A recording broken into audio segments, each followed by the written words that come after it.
আসসালামু আলাইকুম। আশা করি সবাই ভালো আছেন। আজকে আমরা আলোচনা করব আমাদের অত্যন্ত গুরুত্বপূর্ণ একটা টপিক নিয়ে, ট্রানজিস্টর, বাইপোলার জাংশন ট্রানজিস্টরের আলফা, বিটা এবং গামার মধ্যে সম্পর্ক। ওকে, আপনারা দেখতে পাচ্ছেন এখানে আমি 3টে ইকুয়েশন রাখছি আপনাদের জন্য আর কি। ঠিক আছে, তো আমরা স্টেপ বাই স্টেপ আলোচনা করব। ওকে, এই আলফা, বিটা, গামার সম্পর্কটা অনেক ইম্পর্ট্যান্ট, এটা পরীক্ষায় আসে।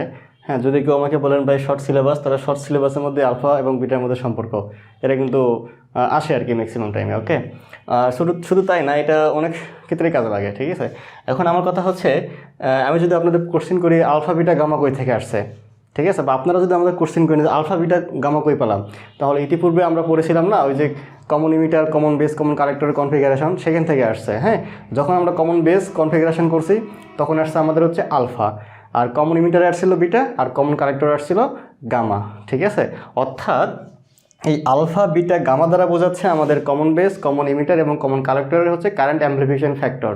ঠিক আছে, আমরা অত কিছু না লিখে শুধুমাত্র কমন আলফা, বিটা, গামা দ্বারাই পার হয়ে যায়।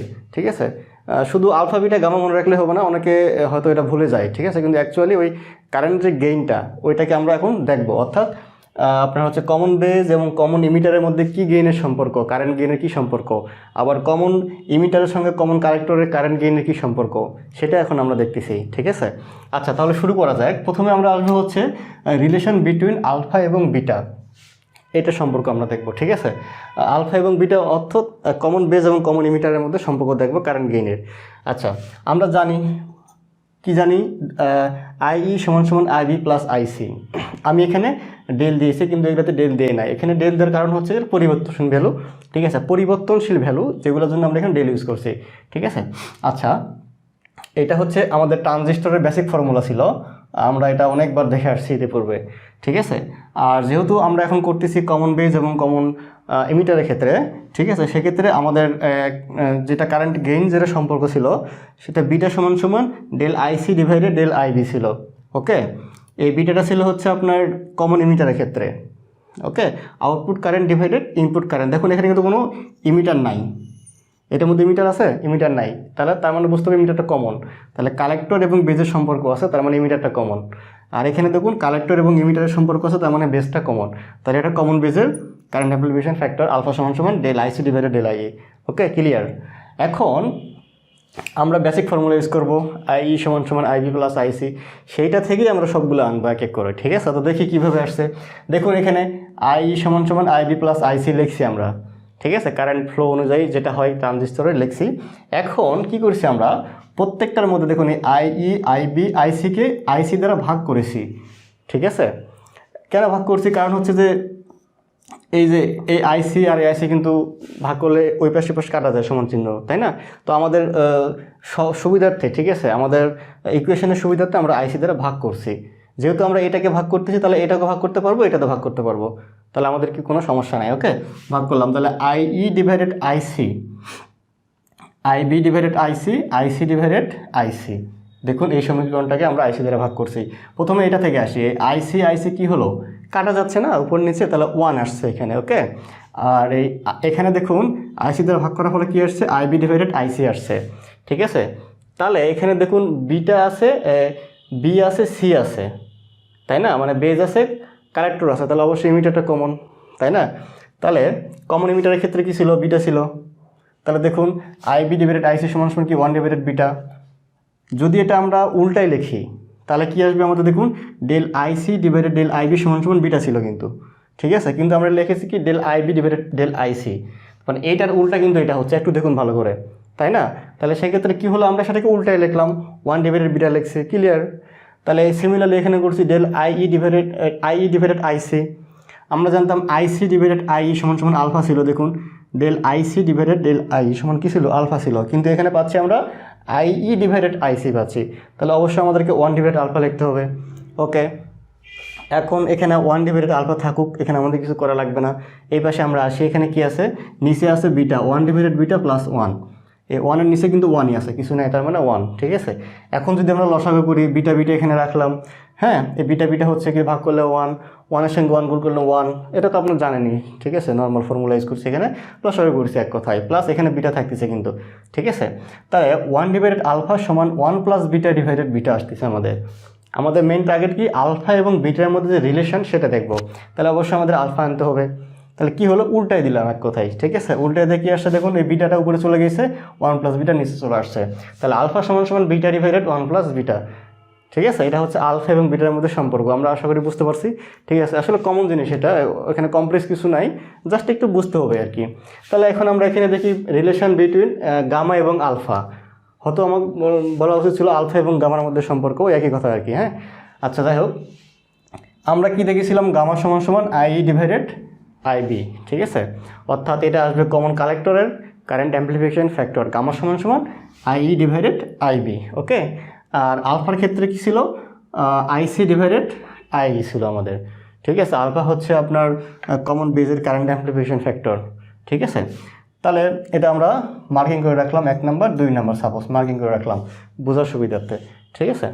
আর আমাদের যে বেসিক ফর্মুলা ছিল আই সমান সমান আইবি প্লাস আইসি আমরা লিখছি, ওকে। এখন আসবে হচ্ছে এই আইবিটাকে আমরা এই পাশে আনছি, দেখুন সমান চিহ্নর এই পাশে আমরা আইবিটাকে আনছি কিন্তু, ওকে। তাহলে কি হলো, যদি এটাকে এই পাশে আমরা আনি তাহলে কী হবে, আইই মাইনাস আইসি, আইসিটাকে এই পাশে আনতে হবে, তাই না। আচ্ছা, আইবি সমান সমান আইই মাইনাস আইসি আমরা এই সমীকরণ থেকে লিখতে পারি, এটা জাস্ট সমান চিহ্নর ওই পাশে এই পাশে নিলেই মিলে যাবে আর কি, ঠিক আছে। এখন এই সমীকরণটাকে আমরা উভয় পক্ষকে আই দ্বারা ভাগ করছি, ঠিক আছে। এটাকেও আই দ্বারা ভাগ করছি, এটাকেও আই দ্বারা ভাগ করছি, এটাকেও আমরা আই দ্বারা ভাগ করছি, করে কি আসছে দেখুন, আইবি ডিভাইডেড আইই রাখলাম, আইই ডিভাইডেড আইই এটাও রাখলাম, আইসি ডিভাইডেড আইই এটাও রাখলাম। তো এখান থেকে শুরু করি আমরা, এই আইই কাটা যাচ্ছে 1, ঠিক আছে। আর আইসি ডিভাইডেড আইই আসতেছে আমাদের কি আলফা, এই যে এখান থেকে আমরা নিয়ে এসেছি, ওকে। আর এখানে আইবি ডিভাইডেড আইই দেখুন 1 মাইনাস গামা, আমাদের যদি আইই ডিভাইডেড আইবি থাকতো তাহলে আমরা কি লিখতে পারতাম, গামা লিখতে পারতাম, কিন্তু এখানে বেসটা উপরে আছে আর ইমিটারটা নিচে আছে, তার মানে এখানে 1 ডিভাইডেড গামা। তাহলে গামা সমান সমান কী লিখতে পারি এই সমীকরণ থেকে আমরা, 1 ডিভাইডেড 1 মাইনাস আলফা, ওকে। এটা আপনারা বুঝতে পারছেন হয়তো, ঠিক আছে। তাহলে দেখুন আমরা দুইটা জিনিস পেলাম, একটা হচ্ছে আলফা বিটার মধ্যে সম্পর্ক নির্ণয় করছি, আর এখানে গামা এবং আলফার মধ্যে গামা এবং আলফার মধ্যে সম্পর্কটা আমরা বের করে ফেলছি, ঠিক আছে। এখন এখানে আমার দেখুন গামাও আছে আলফাও আছে, তাহলে আমি এখানে আলফা সমান সমান বের করতে পারি, আমার তো আর ওই এগুলোর মতো অত কিছু নিয়ে আসার দরকার নাই, তাই না।